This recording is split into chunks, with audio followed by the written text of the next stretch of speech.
আসসালামু আলাইকুম, আশা করি সকলে ভালো আছেন।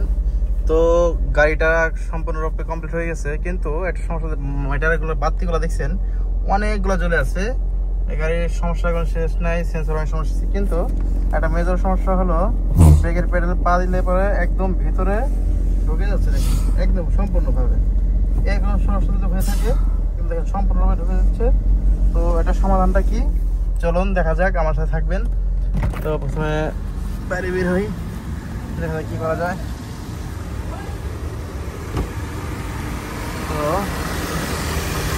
এখানে দেখবেন ব্রেক অয়েল আছে, কিন্তু ব্রেক অয়েলটা দেখতে হবে আগে, চেক করতে হবে ব্রেক অয়েলটা আছে কতটুকু। ইঞ্জিন স্টার্টে ফ্যান করে সিস্টেম ঘুরছে, ফ্যান আসতে ঘুরতেছে। তো ব্রেক অয়েলটা দিচ্ছি,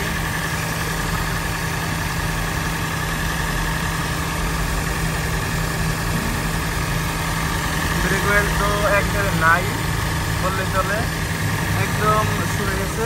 তো আমরা এখন ডট থ্রি, এটা কিন্তু ডট থ্রি আছে, আপনি বুঝতে পারবেন কীভাবে দেওয়া আছে। এখানে এই যে লেখাটা দেখতে পারেন, ডট থ্রি দেওয়া আছে। এই ডট থ্রি, ডট থ্রি। তো আমরা ব্রেক অয়েলটা দিই, দেওয়ার পরে দেখা যাচ্ছে কি হয়, ব্রেক অয়েল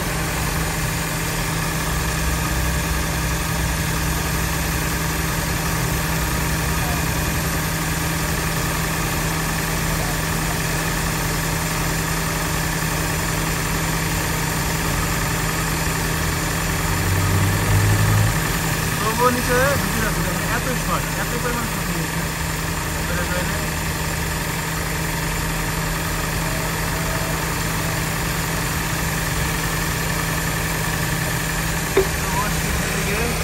এখানে কিন্তু ম্যাক্সিমাম আর মিনিমাম কিন্তু আছে, ম্যাক্সিমাম হলে পরে ঠিক আছে। তো এখনো শর্ট আছে, আর দিন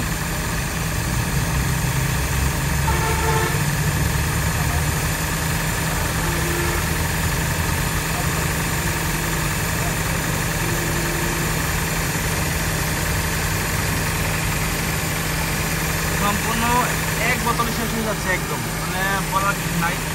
তো সম্পূর্ণ দিয়ে দিলাম। ব্রেকটা কিন্তু গাড়ির সবচেয়ে গুরুত্বপূর্ণ একটা জিনিস, ব্রেকটা যদি না ঠিক থাকে তাহলে কিন্তু আপনার সমস্যা। তো এখনও কিন্তু শর্ট, ওই যে গেল এত ব্রেক অয়েল কোথায় যে গেল। আর যাই হোক, এখন একটু পাম্প করে দেখি কি অবস্থা। ইঞ্জিন রানিং আছে, সবই ঠিক আছে, নিজে তো আর পড়তেছে না, না নিজে সব ঠিক আছে। তো গাড়িটা সম্পূর্ণ ক্লিয়ার, কমপ্লিট। এখন দেখা যাক ব্রেক প্যাডেলটার কি অবস্থা।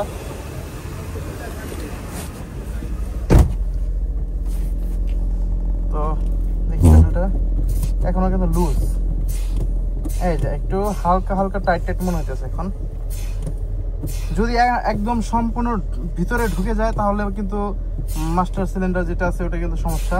ব্রেক প্যাডেল কিন্তু ঢুকলে পরে খারাপ, একেবারে ঢুকে যাচ্ছে ভিতরে। ব্রেক ধরলে আপনারা যে একটু শক্ত অনুভব করবেন ওটা ঠিক আছে। যাদের গাড়িতে এরকম প্রবলেম তারা কিন্তু সার্ভিস করে নেবেন, কারণ রাস্তাঘাটে চলার সময় কখন বিপদ এসে পড়ে তখন বলা যায় না। এখন ঠিক আছে, এখন তো টাইট একটু অনুভূত হচ্ছে। তো আমি হ্যান্ডব্রেকটা সারি আগে, তো একটু রিভার্সে দেওয়া যাক, দেখি কি হয়। পিছনে কেউ নাই তো আবার।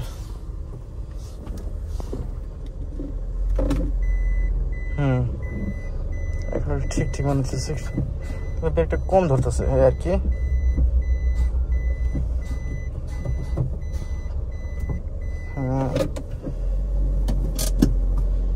তো ড্যাশবোর্ডের বাতির কোনো শেষ নাই।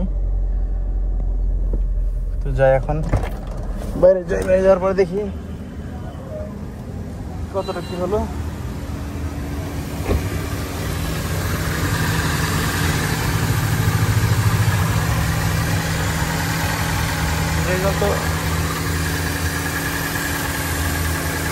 এটা হলো এবিএস ব্রেকিং সিস্টেম। এটা কিন্তু আগের একটা সমস্যা ছিল, এবিএস এর প্রবলেম বলে জ্যাকটা খুলে রাখা হয়েছে, এবিএসটা কাজ করছে না। কোথাও দেখি কোনো লিক আছে, চাক্কাগুলো চেক দিয়ে আসি।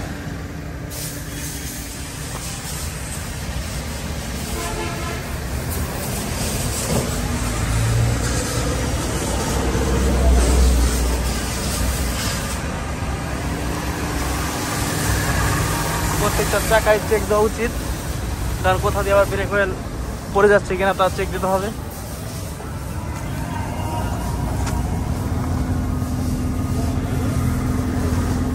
সব ঠিক আছে, ওকে। তো মোটামুটি চলে, তবু আমরা ওইখানে র্যাম্পের মধ্যে নিয়ে গাড়িটা একটু ভালো করে চেক দিই পানি কি আছে কিনা। হ্যাঁ পানি আছে,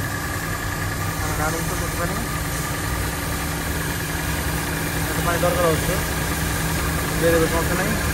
আর এখানে একটু ব্রেকটা ভাঙা আছে, ব্রেকটা ঠিক করতে হবে আমাদের পরে নেগেটিভ রাখা দিয়ে। তো এটা এই পর্যন্তই, আশা করি সকালে ভালো লাগবে।